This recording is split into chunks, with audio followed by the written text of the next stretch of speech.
सो आज का जो हमारा विषय है वो ये है कि प्रभु यीशु मसीह हमारे लिए कंगाल बन गया। कंगाल, कंगाल वर्ड, कंगाल किसको बोला जाता है? कई बार हम किसी से पैसे मांगने जाए, मान लो वो हमारा कोई अपना है, जैसे हम हर चीज अपनों के साथ डिस्कस कर लेते हैं तो वो हमें बोल देता है। कोई दूसरा तो नहीं बोलेगा जिससे हम ज्यादा जान पहचान नहीं है, मगर वो बोल देते मैं तो खुद कंगाल बना हुआ। मीन्स मेरे पास कोई पैसा नहीं है, बिल्कुल भी नहीं, बिल्कुल भी नहीं, मैं बिल्कुल कंगाल हूं। कंगाल का मतलब किसी के पास ना कोई पैसा होना, ना कोई जमीन, ना जायदाद, ना सोना, ना चांदी, ना हीरे, ना मोती। जिस बंदे के पास कुछ भी नहीं होता उसको कंगाल बोला जाता है। मैं क्यों आपको समझा रही हूं? क्योंकि आपको पहले कंगाल का शब्द का अर्थ पता होना चाहिए। हमारे प्रभु यीशु मसीह हमारे लिए कंगाल बनकर आए। वो प्रभु यीशु मसीह जो खुदावंद खुदा है, बादशाह है, बादशाहों का बादशाह, उसका बेटा, सब कुछ रचने वाला उसका बेटा, क्या वो कंगाल था? क्या उसके पास कोई कमी थी? उसके बाप के पास? जिस बंदे ने सारा कुछ बनाया हो, क्या उसकी औलाद के पास कोई कमी होती है? तो प्रभु यीशु मसीह के पास भी कोई कमी, कोई घटी नहीं थी। वो मेरे लिए और आपके लिए कंगाल बनकर इस दुनिया में आया। इसको हम समझेंगे। जो प्रेरित पौलुस है उनके द्वारा जो लिखा गया है, हम उसको समझेंगे वो हमसे क्या कह रहे हैं। दूसरा कुरिन्थियों 8 अध्याय उसका 9 वचन हम पढ़ेंगे। तुम हमारे प्रभु यीशु मसीह का अनुग्रह जानते हो कि वह धनी होकर भी तुम्हारे लिए कंगाल बन गया, ताकि उसके कंगाल हो जाने से तुम धनी हो जाए। हालेलुया। मेरे अजीजों, दुनिया में ऐसे ऐसे लोग आपने देखे होंगे, सुने होंगे, जानते होंगे आप, जो जब बुजुर्ग हो जाते हैं, कई लोग जवानी के टाइम पर ही अपनी पूरी जायदाद, अपनी प्रॉपर्टी अपने बच्चों के नाम कर देते हैं कि नहीं? फिर उनके पास कुछ रहता है? मान लो कि मेरे पास बहुत ज्यादा प्रॉपर्टी है और मेरी बेटी, मैं उसके नाम सारा कुछ कर देती हूँ, क्या मेरे पास कुछ बचा? बोलो, नहीं बचा ना? तो मैं बोल सकती हूँ कि मेरे पास तो कुछ नहीं है, मैं तो कंगाल हूं, सारा कुछ तो दे दिया। तुम हमारे प्रभु यीशु मसीह का अनुग्रह जानते हो? क्या आप प्रभु यीशु मसीह की कृपा को, उसकी दया को, उसकी अनुग्रह को क्या आप जानते हो? उसकी कृपा को जानते हो? क्वेश्चन है कि वह धनी होकर, वह बहुत अमीर था, बादशाहों का बादशाह, खुदावंद खुदा, उसका बेटा प्रभु यीशु मसीह, क्या आप उसके अनुग्रह को जानते हो? उसकी कृपा को जानते हो कि वह धनी होकर, वह बहुत ज्यादा अमीर होकर भी तुम्हारे लिए कंगाल बन गया। तो मेरे लिए और आपके लिए, सारे जगत के लिए कंगाल बन गया। इतना अमीर होकर वो गरीब बन गया। क्यों बन गया? ताकि उसके कंगाल हो जाने से वो इसलिए कंगाल हो गया कि हम अमीर हो जाए। क्या हो जाए? अमीर। कुछ लोग कहते हैं मैं दुनिया में अमीर हूं, मेरे पास जायदाद बहुत है, मेरे पास बहुत ज्यादा पैसा है, बहुत अच्छा घर है, बड़े अच्छे अच्छे मैं कपड़े ब्रांड के पहनता हूं, मैं ब्रांड के ही शूज पहनता हूं, मेरे पास ब्रांड की ही वॉच है, एवरीथिंग, सारा कुछ मेरे पास बहुत कॉस्टली है। मैं बहुत धनी हूं, मैं बहुत अमीर हूं, मगर मेरे अजीजों याद रखना, धनी परम प्रभु यीशु मसीह जो था वो धनी था, हमारे लिए कंगाल बन गया। हमने भी इस दुनियादारी के धन को लेकर अमीर नहीं समझना अपने आप को। हमारे प्रभु यीशु मसीह ने, उसका बाप धनियों का धनी था, मगर वो हमारे लिए कंगाल बन गया, सारा कुछ छोड़ दिया। हमने भी अपने प्रभु यीशु मसीह के लिए आज देखना है, मेरा प्रभु यीशु मसीह जो धनी था मेरे लिए कंगाल बन गया, मेरे लिए खून का एक कतरा बहा दिया। क्या मैं उस धनी प्रभु यीशु मसीह जो धनी था कंगाल बन गया, क्या मैं दुनियादारी के धन में फंसा हुआ हूं? क्या मैं ये वाला धन चाहता हूं, या फिर मैं आत्मिक रीति से, आत्मिक तौर से अपने प्रभु में अमीर होना चाहता हूं? जो प्रभु यीशु मसीह के बेटे और बेटियां बन जाते हैं, उसके नेक राहों पर चलते हैं, उसके साथ साथ चलते हैं, उसके हुक्मों और विधियों को, वाचाओं को मानते हैं, पूरा करते हैं, वह लोग जो है वो धनी है। हालेलुया। पैसा, दान दौलत वाले लोग अमीर नहीं है। खुदावंद के पाक कलाम में लिखा है कि धनी का प्रभु की बादशाही में प्रवेश करना बड़ा मुश्किल है। वो कौन धनी है? वो ये धनी है जो एतवार को खुदा की इबादत, सब्बत का दिन पाक मानने की बजाय धन के पीछे, धन कमाने। कुछ लोगों की तो चलो मजबूरी है, वैसे मजबूरियों को भी कुचल कर अपने प्रभु यीशु मसीह के पीछे जाना है। क्या प्रभु यीशु मसीह के लिए एक एक खून का कतरा बहाना, हमारे लिए कंगाल बन जाना, हमारे लिए गरीब बन जाना, हमारे लिए अपनी जान दे देनी, क्या आसान थी? क्या आसान थी? तो आपके लिए भी कुछ आसान नहीं है। आपको भी इन सारे दुखों को, सारे कष्टों को, गरीबी को, परेशानी को, हर तरह की मुसीबतों को कुचलते हुए अपने प्रभु में बढ़ते जाना है और अमीर बनना है। जैसा हमारा पिता है वैसे ही हमने बनते जाना है, नहीं तो कभी भी हम अपने प्रभु के बेटे और बेटियां नहीं कहलाएंगे। पौलुस ने देने को, अनुग्रह जो है, सेवा है, बलिदान है, सहभागिता भी इसको कहा है, जो हम देते हैं, जो हमारे प्रभु यीशु मसीह ने हमारे लिए किया। प्रभु यीशु मसीह धनी था और महिमा में, पदवी में भी वो बहुत ज्यादा धनी था और पिता के साथ हर वक्त वो धनी था, लेकिन उसने अपने आप को छूटे कर लिया, जीरो कर लिया, बिल्कुल डाउन कर लिया, बिल्कुल खत्म कर लिया अपने आप को। किसके लिए? हमारे लिए। अगर आप पढ़ना चाहो तो घर जाके पढ़ लेना, यूहन्ना 1 का 1, 2, 10 और 11 वचन। आगे मैं पढ़ना चाहूंगी फिलिपियां 2 का 5 और 6 वचन।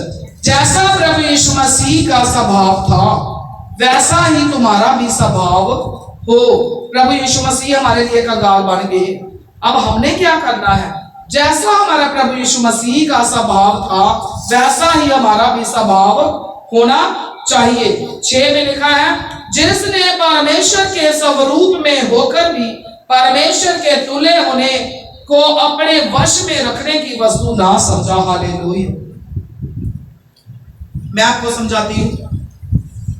शेर का बच्चा क्या होता है? शेर। राजे का बच्चा? राजा। गरीब का बच्चा भी गरीब ही होता है। अमीर का? अमीर। अमीर का बच्चा? अमीर। प्रभु यीशु मसीह जो थे वो परमेश्वर का पुत्र था। किसका? तो क्या हुआ? शेर का बच्चा? परमेश्वर का पुत्र? परमेश्वर।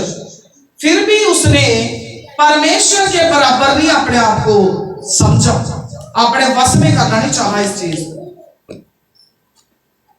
हमारे बच्चे दुनियादारी में, बाप अमीर हो तो उनके अंदर घमंड, अहंकार होता है।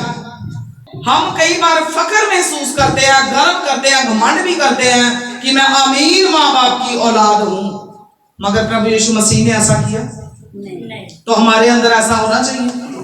चाहे जितना मर्जी पैसा आ जाए, जो मर्जी हो जाए।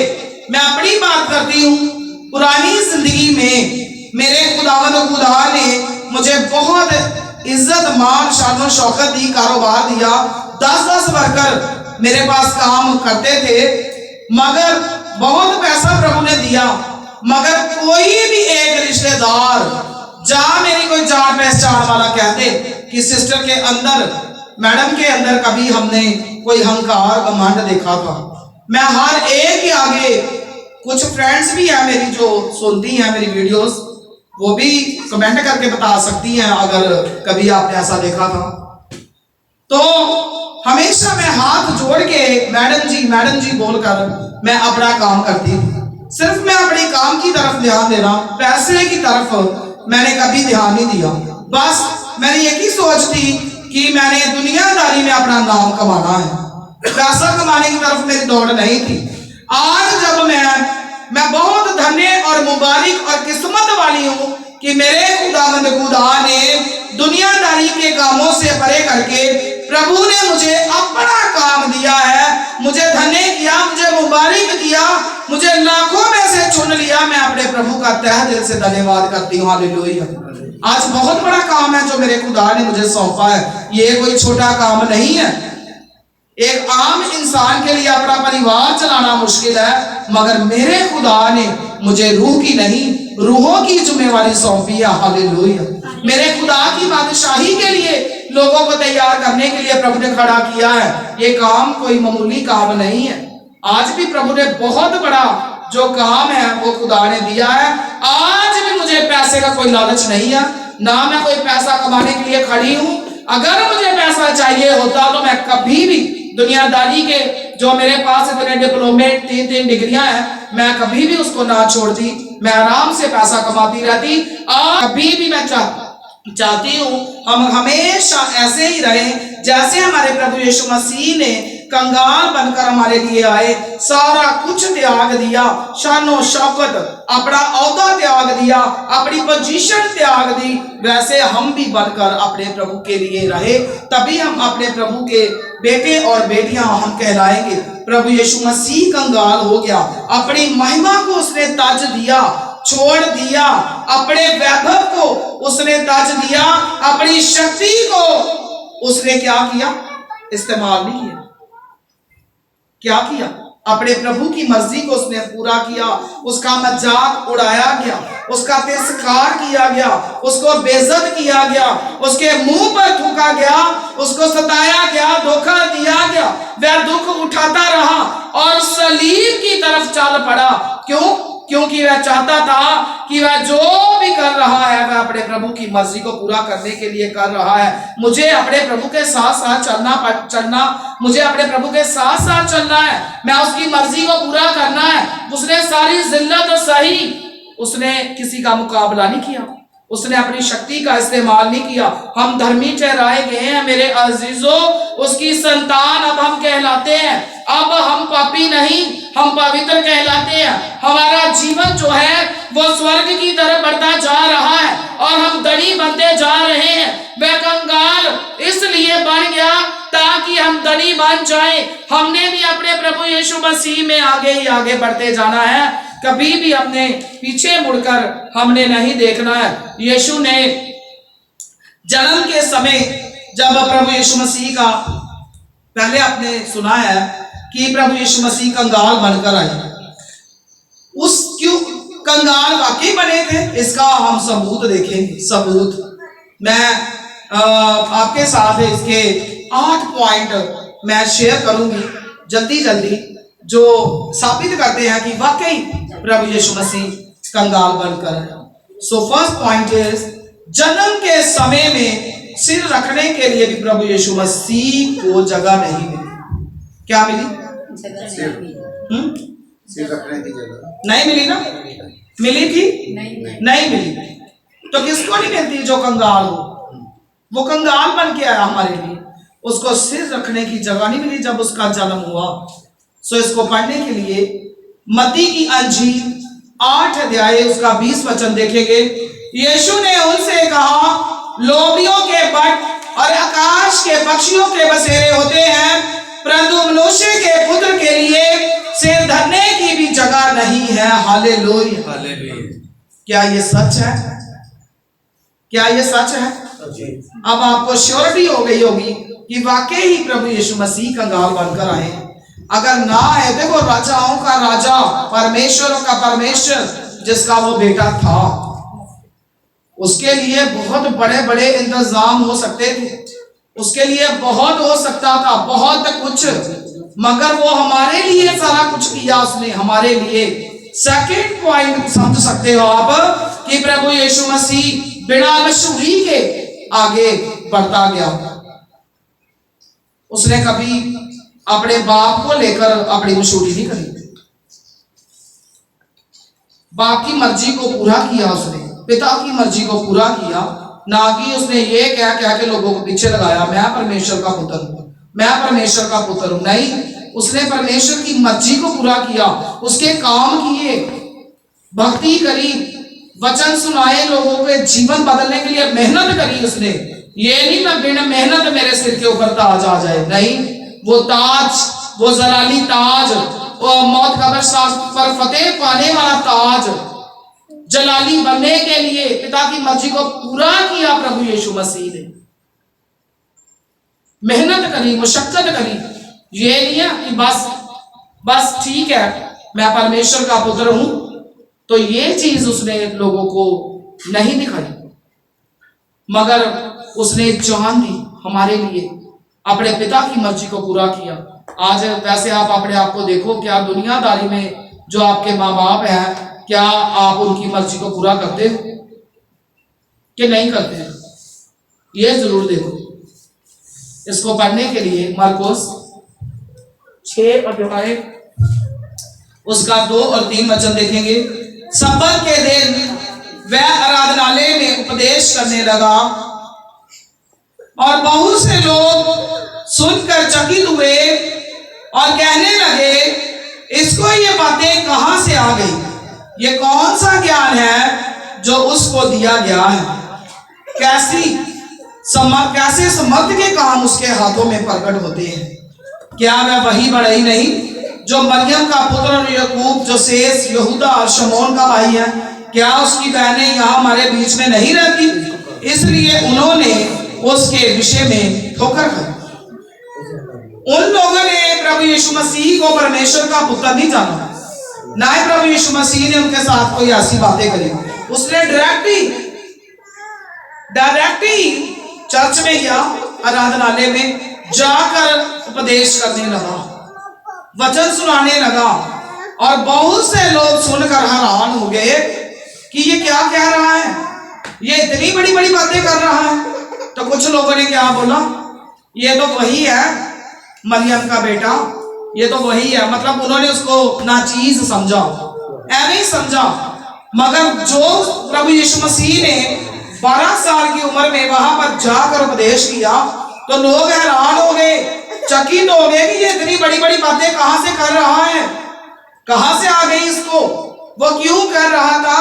वो इसलिए कर रहा था क्योंकि वो परमेश्वर का पुत्र था। हालेलुया। वो इस दुनिया को बचाने के लिए, छुड़ाने के लिए आया था, इसलिए उसके मुंह से बड़ी बड़ी बातें निकल रही थी। तीसरा सबूत है कि यीशु ने नासरत गांव में अपनी जिंदगी बिताई।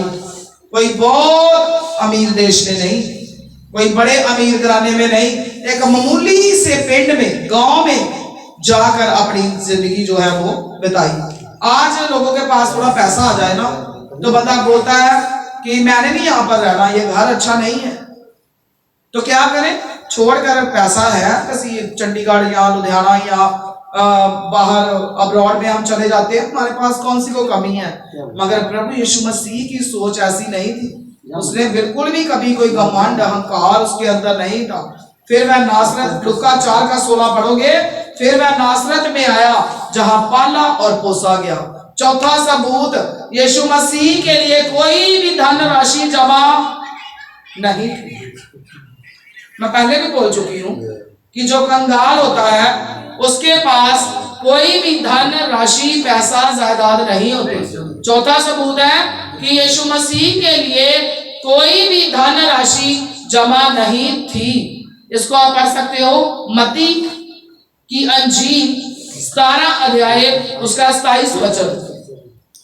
तो भी इसलिए कि वह उन्हें ठोकर ना खिलाए, तो झील के किनारे जाकर बंसी डाल, और जो मछली पहले निकले, ये प्रभु यीशु मसीह ने कहा था कि तू जा और जाकर वहां पर जो मछली पकड़ने वाला तैयार होता ना उसको डाल, और जो मछली पहले निकले, जो मछली पहले निकले उससे उसका मुंह खोलने पर तुझे एक सिक्का मिलेगा, उसके मुंह से सिक्का मिलेगा, उसी को लेकर मेरे और अपने बदले उन्हें देना। यीशु मसीह ने कोई भी धन राशि जमा नहीं की, उसने कर देने के लिए, मतलब ब्याज कह लो, कर ब्याज देने के लिए क्या किया, मछली के मुंह से पैसा निकाला। क्या अगर प्रभु यीशु मसीह के पास पैसा होता, धन राशि होती, तो क्या मछली के मुंह से पैसा निकालने की, सिक्का निकालने की जरूरत पड़ती? तो इट मीन्स कि प्रभु यीशु मसीह के पास कोई भी जो धन राशि थी वो भी जमा नहीं थी, वो वाकई कंगाल था। पांचवा सबूत, यीशु मसीह को रहने के लिए अपना घर भी नहीं था। आपका घर ना हो तो पति को छोड़ने में आप चल पड़ते हो। पति कहते हैं पत्नी को बुरा, पत्नी कहती पति को बुरा। रेंट पे भी रहते हो ना, अच्छे घर में तो शुक्र किया करो, शुक्र। उन लोगों को देखो जो रेंट पे भी घर नहीं ले सकते, रेंट पे भी नहीं मिलता उनको। उन लोगों को देखो जो झुग्गी झोंपड़ी वाले होते हैं ना, तरपाल बनाकर सड़कों में रहते हैं, उनको देखो जो फुटपाथ पे लेटे होते हैं, तरपाल के पैसे भी नहीं, तरपाल के झुग्गी झोंपड़ी बनाने के भी पैसे नहीं। उन लोगों को देखो जिनको कई बार फुटपाथ पे भी जगह नहीं मिलती लेटने के लिए। जब आप उन लोगों को देखोगे ना तो आपको अपना दुख जो है बिल्कुल इतना सा लगेगा। एक आदमी था, पहले भी सुना है आपने, जिसके पास जूते नहीं थे। क्या नहीं था? जूते नहीं थे, शूज नहीं थे, चप्पल नहीं थी। वो बड़ा परेशान हुआ, बहुत दुखी था कि मेरे पास पैसे नहीं है, मेरे पास जूते नहीं है, मैं क्या करूं। वो बड़ा परेशान रहता था। थोड़ी दूरी से वो आगे जब चला तो आगे थोड़ा सा गया तो एक आदमी मिला उसको जिसके पांव नहीं थे। क्या नहीं था? तो वो घसीट कर नीचे चल रहा था। उसको देखकर वो रोने लगा, चिल्लाने लगा और प्रभु का धन्यवाद करने लगा, कहने लगा, आए मेरे प्रभु, मेरे पास सिर्फ और सिर्फ एक जूते नहीं थे तो मैं तुझे भी कोसने लगा, प्रभु मुझे माफ कर दे। मगर वो बंदे को मैं देखकर रो रहा हूं जिसके पास पैर ही नहीं है। तूने तो मुझे पैर दिए हैं, मैं अपने पैरों से चल फिर रहा हूं, चल सकता हूं, मगर उसके पास तो पैर भी नहीं है, वो फिर भी चल रहा है। मैं क्यों तुझे प्रभु कोस रहा था। जब आप अपने से नीचे के लोगों को देखोगे ना तो आप जी पाओगे। जब आप अपने से ऊपर के लोगों को देखोगे तो आप कभी भी जी नहीं सकते। आपके लिए जीना जो है मुश्किल हो जाएगा। हमेशा अपने से नीचे को देखोगे तो आपका जीना जो है वो आसान हो जाएगा। आप प्रभु यीशु मसीह को देखो, जिसको जन्म के वक्त जगह नहीं मिली, जिसके पास कोई पैसा नहीं था, जिसका कोई अपना घर भी नहीं है। इसको आप पढ़ सकते हो, मत्ती की अंजील 8 अध्याय उसका 20 वचन, परंतु मनुष्य के पुत्र के लिए सिर धरने की भी जगह नहीं है।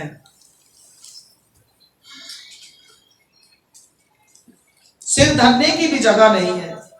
आप जब अपने काम से घर लौटते हो, क्या आपको सिर धरने की जगह मिलती है? मीन्स आपको कोई चारपाई, कोई बेड, कोई गद्दा, कोई मिलता है रेस्ट करने के लिए? तो क्या आप तो प्रभु यीशु मसीह से भी ऊपर ही हो, उसको तो ये भी नहीं मिला। आपको मिला फिर भी आप प्रभु को कोसते हो। उसको नहीं मिला, आपको मिला। क्यों मिला? प्रभु यीशु मसीह की बदौलत मिला। उसको इसलिए नहीं मिला कि आपको मिले। आप इन चीजों के बगैर ना रहो। उसको इसलिए नहीं घर मिला कि आप घरों में रह सको। वो इसलिए पैसा जमा नहीं कर सका क्योंकि आप कर सको। वो इसलिए कंगाल बन गया कि आपको कंगाल ना बनना पड़े। यीशु ने अपनी भूख भी मिटाने के लिए जब वृक्ष में फल ढूंढा था, क्या उसको मिला था? बोलो, नहीं मिला। तो क्या वो फल, फ्रूट, सैलड, कोई वेजिटेबल, कोई राइस, कोई चपाती, क्या वो नहीं कर सकता था प्रेजेंट वहां पर? है आपको सिखाने के लिए, आपको समझाने के लिए, आप जैसा बनने के लिए अपने आप को उसने बिल्कुल जीरो कर दिया, छूने कर दिया। जब उसको भूख लगी तो उसने जब फल ढूंढा तो फल नहीं था। उसने कोसा नहीं अपने पिता को, फिर भी वो अपने पिता की मर्जी को पूरा करने के लिए आगे चल पड़ा। इसको आप पढ़ सकते हो, मत्ती की अंजील 21 अध्याय और उसका 18 और 19 वचन। भोर को जब वह नगर को लौट रहा था तो उसे भूख लगी। सड़क के किनारे अंजीर का एक पेड़ देखकर वह उसके पास गया और पत्तों को छोड़ उसमें और कुछ ना पाकर उससे कहा, अब से तुझ में फिर कभी फल ना लगे। और अंजीर का पेड़ तुरंत सूख गया। हालेलुया। यीशु मसीह ने भूख और प्यास सही। इसको हम दो तरीकों से ले सकते हैं। पहला तो ये कि जब भूख आ जाए, प्यास आ जाए, गरीबी आ जाए, मतलब तो प्रभु को नहीं कोसना। क्या नहीं करना? प्रभु को अपने प्रभु को कोसना नहीं है, सहन करना है। ये नहीं है एक टाइम रोटी नहीं मिली तो आप अपने घर वाले का सिर फोड़ने पर चल पड़ो। थोड़ा वैसे एक औरत के अंदर बहुत ज्यादा सब्र होना चाहिए, सिद्दक और सब्र। हम चर्च में आते हैं, हम दावा करते हैं हम अपने प्रभु यीशु मसीह के बेटे और बेटियां हैं। कैसे ना? ये इसका बेटा है, बस उसी पे गया है, अपने बाप पे। लड़का कोई गलती कर ले ना तो ये गया अपने बाप पे, लड़की गलती कर ले ये गई अपनी मां पे। आप जब गलतियां करते हो मसीह में, आपको भी लोग कहते होंगे कि ये प्रभु के बेटे बनते हैं, बनते फिरते हैं, तो काम देख लो इनके।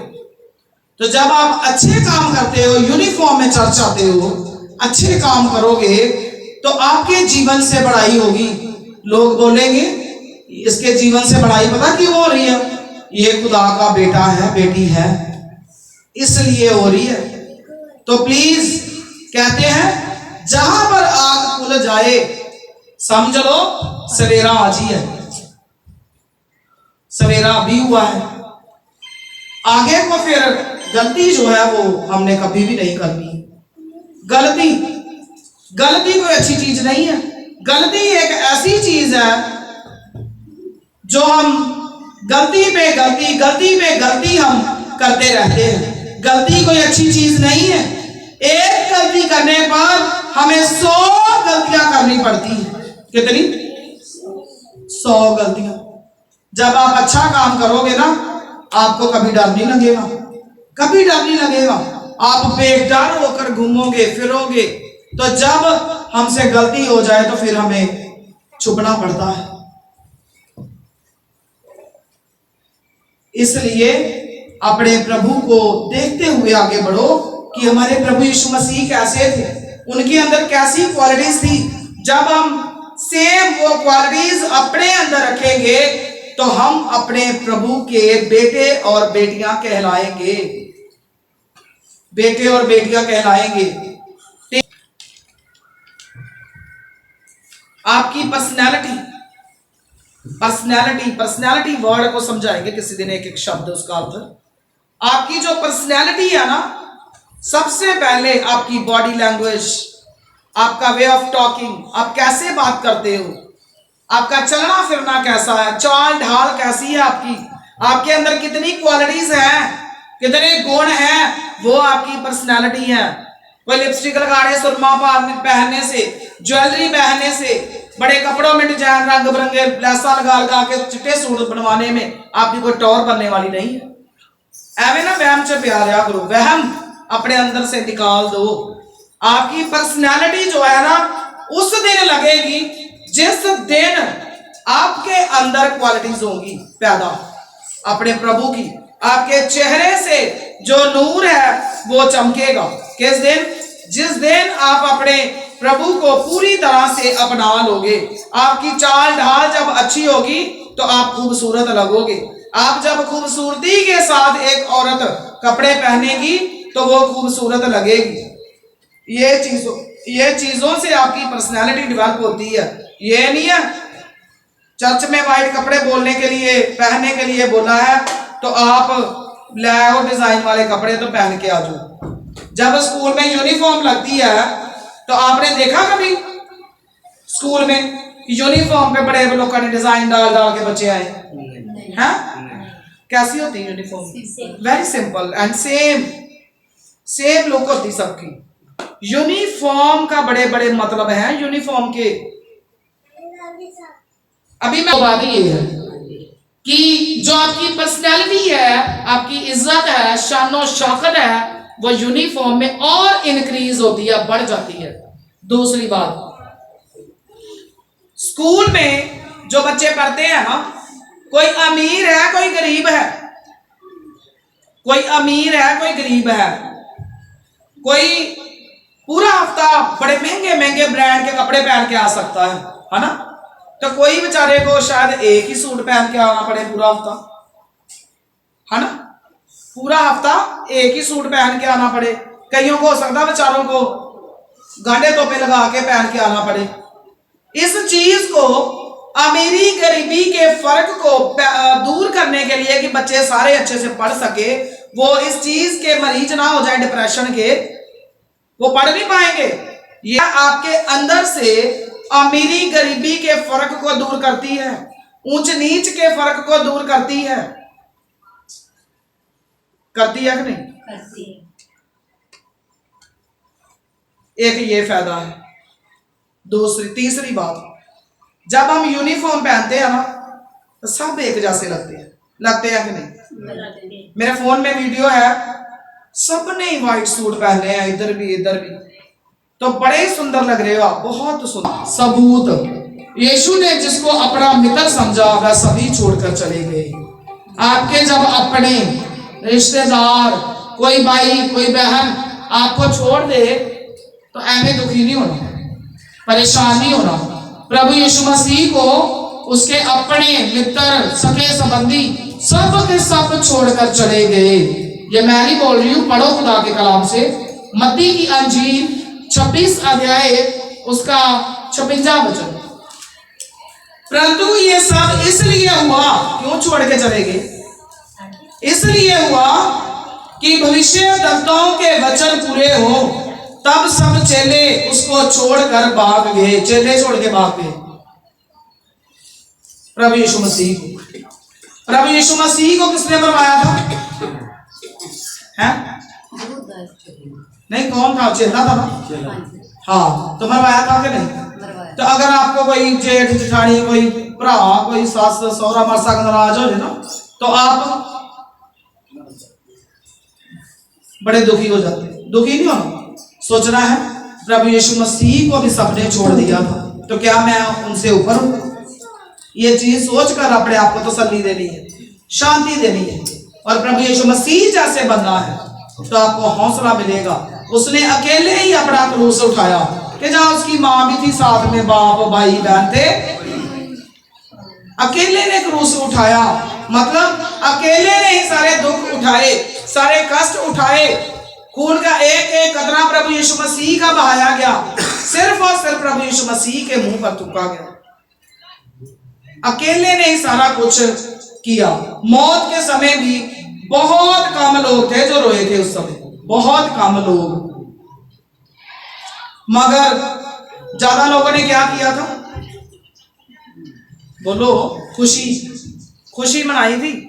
जब प्रभु यीशु मसीह को सलीब पर चढ़ाया गया तो बहुत थोड़े से लोग थे जो रोए थे। आज फैमिली में किसी एक सदस्य का कोई झगड़ा हो जाए ना, कोई झगड़ा हो जाए, आज जो समा चल रहा था, बाकी के बड़े खुश होते हैं, बाकी के बड़े खुश, उन्होंने फ्री च लाटरी लग जाती है। कि चल वधिया आया, एक दे कंडा निकलिया राह चो। याद रखना, एक कंडा निकाल लोगे ना किसी को तो 10 और आएंगे आपके राह में। बार बार कंडे ही निकालते रहोगे, फिर आप आगे नहीं बढ़ोगे। खुशी ना मनाओ किसी के दुख पर। कहते हैं ना, रोना ना आए तो रोना का मुंह बना लो। अगर कोई दुखी है ना आपकी वजह से, तो समझो कि ये मेरी वजह से दुखी है। दुआ करो, प्रभु मेरी वजह से कोई दुखी नहीं होना चाहिए। किसी के साथ जाति करते समय जरा उसकी पिछली जिंदगी की तरफ भी ध्यान दो कि क्या कभी उसने मेरे साथ कभी कोई भलाई करी, कोई चंगा काम भी किया है जो आज हमें तेरी खुशियां मना रहे हैं। एक वीडियो पीछे मैंने देखी, जब छुट्टियां नहीं आई जून जुलाई की, तो लोग मजाक से बड़ी वीडियो बनाते हैं। तो वीडियो डाली हुई थी किसी आदमी ने, उसकी वाइफ गई ना बैग बुक, वो भी एवं नाटक कर रही थी वाइफ भी, तो एवं उसने बैग पैक कर लिया कि मेरा पति बड़ा खुश होगा जब मैं जाऊंगा।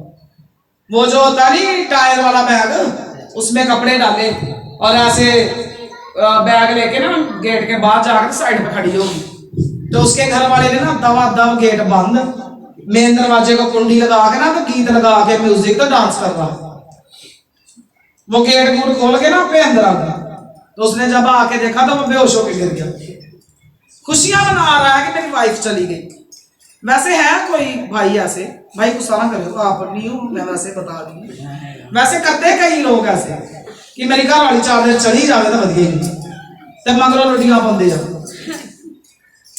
इज्जत इज्जत दो अपनी वाइफ को, इज्जत। जब आदम को बनाया ना मेरे भाइयों, तो प्रभु बेचारा खुदा खुश नहीं है। उसने कहा चाहिए अभी इसके लिए कोई आदमी का, औरत के बिना कोई वजूद नहीं है। आदमी गुनाह जब करता है ना, गुनाह, तो औरत उसकी जिंदगी में नहीं होती। औरत भी गुनाह करेगी तो आदमी उसकी जिंदगी से दूर होगा जरूर। तो खुदा ने बड़ा सोच कर समझ कर आदमी के लिए औरत बनाई। तो एवं नहीं इन्होंने घरों का लगे थे लुटियां पौड़ियां पंगड़े पौड़े। इज्जत करनी अपनी अपनी वाइफ की। और वाइफ को भी चाहिए कि आपके पति ऐसा ना चाहे कि आप जाओ तब मेन दरवाजे को लगाए कुंडी, म्यूजिक लगाए और डांस करें। उनके अंदर भी ऐसी फीलिंग्स नहीं आनी चाहिए। अगर भाई अगर उनके अंदर भी आती है ना तो आप दुख देते हो, इसीलिए आती है। आपको भी अच्छा बनना है, ऐसा बनना है कि उनका गुजारा ही ना हो आपके बिना, कि मेरी वाइफ चली गई तो मैं मर जाऊंगा, मेरा गुजारा नहीं है। तो पत्नी को भी ऐसे लगना चाहिए।